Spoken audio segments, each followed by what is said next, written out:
It's your boy Carlos Blue Forche, and you're watching the Blue Forche television channel where we talk everything Chelsea. And this is a review of our game against West Ham United. And boy, been a bit of time with the video because I was watching the game against Arsenal that we played, and we lost in the Carabao Cup, as you know. A sickening extra time goal, and yeah, well, it is what it is. But this game, I was still sort of buzzing over this game for a number of reasons. One, the main reason was that we were 2-0 down at half time and we came back into the game 3-2. It was just a phenomenal comeback from us. And boy, yeah, this is what I mean. I don't mind games like that. I don't mind games like that where we have to come back from behind. But that's good with Chelsea. I haven't seen that. They said that we made history. But I don't know if that was the first time in the Premiership we've come down from 2-0 behind at half time. So yeah, I mean that's phenomenal. We shaped up really well. We started with a 4-1-4-1 formation. Sanchez in goal, Gusto on the right. We had Chalobah, Badiashile in the centre with Hato on the left. We had Caicedo in the middle by himself, and then we had a third line of defence there with Garnacho, Fernandez, Palmer, and Gittins. Gittins actually played on the right of the midfield. Garnacho on the left. Like I said, in the middle was Fernandez and Palmer, and then we had Delap up top. West Ham, they went with a 4-4-1-1 formation. Areola in goal, Wan-Bissaka on the right. Mavropanos in the middle, who's a complete idiot, complete dickhead. Todibo, who's a complete dickhead. Diouf, who I like. Bowen was on the right. Souček in the middle with Fernandez. Somerville, who I also like. I like Bowen as well, but I like Somerville as well. He was on the left. Pablo and Castellanos were sort of up top. Pablo in the 1, and then the final number 9 was Castellanos. And yeah, we didn't even have Cucurella on the he was on the bench. Neto was on the bench. Santos, Pedro, James, Teddy Sharman, Lowe, Fofana, Achempong, and Guiu.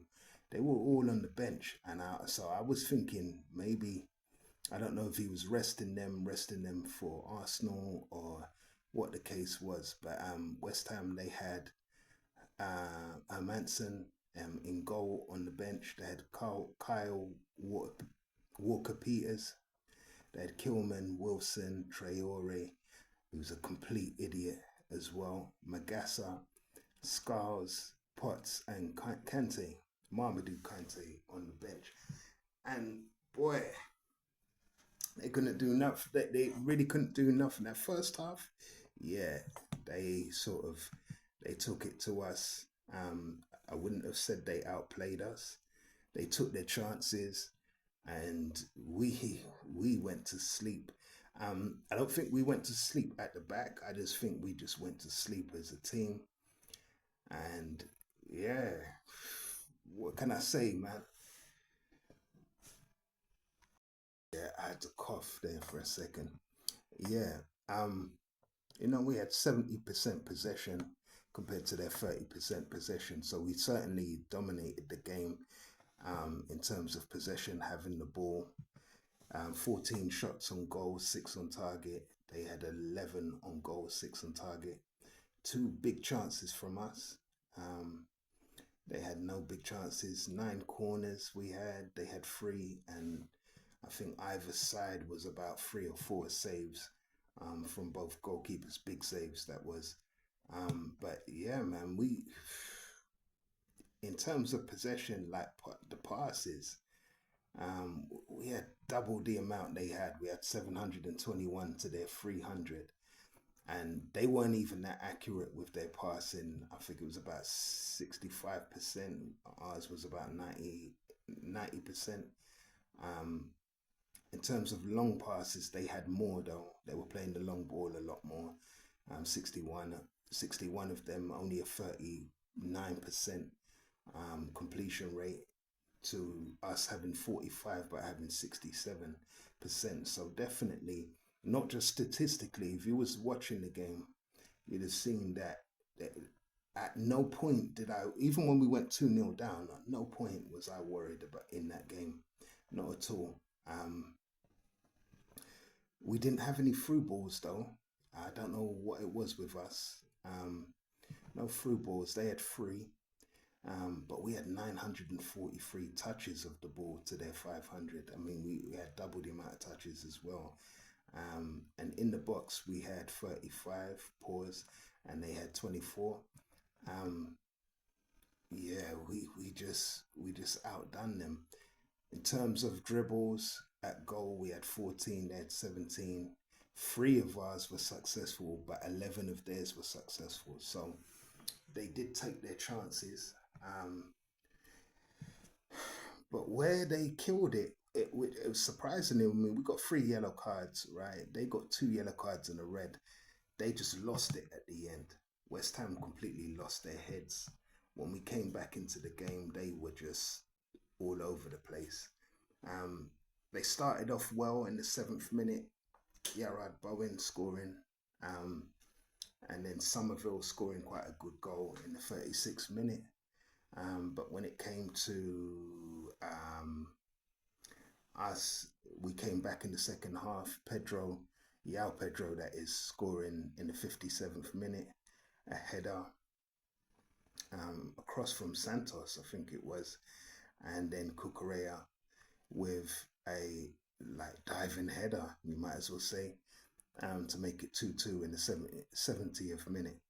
And that had come from 2 squandered chances from Delap hitting the crossbar, and it bouncing back to Cucurella. But yeah. Fernandez as well.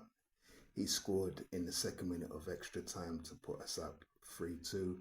And that was when West Ham really lost their heads. I mean, they had lost their heads before that, but very silly from Tadibo. I'm very surprised that, what's his name? Who's the guy? The idiot that started it all. It wasn't even Tadibo that kicked it off. It was that other guy, Traore. He was the one that kicked it off by throwing Cucurella to the floor, and he should not escape punishment. He should be getting punished too, because he was the one that really kicked it all off. Yao Pedro was well within his right to defend himself at that point, or defend his teammate, should I say, and without fire. I'm starting to realise that sometimes, you've got to defend yourself, especially in the Premiership. But that was some crazy energy. I've never seen energy like that. People just capitulate like that, man. West Ham, I told you they're scum, man. I said that. It don't matter who plays for them, man. I don't know what it is, but they are scum. Yeah, I haven't really got much to say other than we showed the fight that we needed to show. I did think it would be a tough game, but it was, like I say, possession wise, we were always in control. That's why it didn't matter that we went 2-0 down.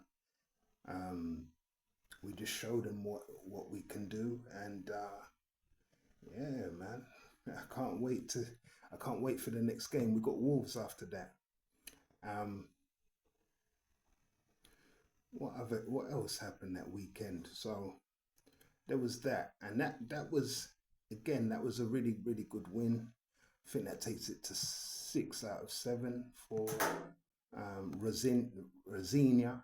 That's his name now. I know that's how they pronounce it on the television network. So it's Rosinia.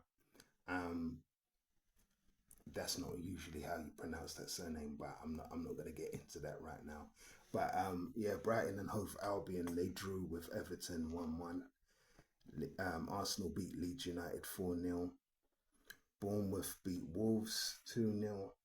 We beat West Ham 3-2. Liverpool beat Newcastle 4-1. And it was weird as well. I knew Arsenal would beat Leeds. I knew Bournemouth would beat Wolves. I said that Everton and Brighton would be a draw. And I knew Liverpool. I was thinking to myself that Liverpool at Anfield would be quite hard for Newcastle to win, even though I was thinking at first that Newcastle would do something, but I did tell you it would be a high scoring game regardless.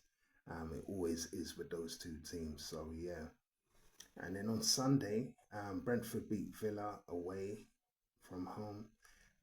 Manchester United beat Fulham 3-2. That was good for United as well. Um, Palace drew with Nottingham Forest 1-1. There was a sending off in that game. And Tottenham drew with Man City. And at some point, I was thinking, I really thought Man City had that in the bag. I'm not going to lie.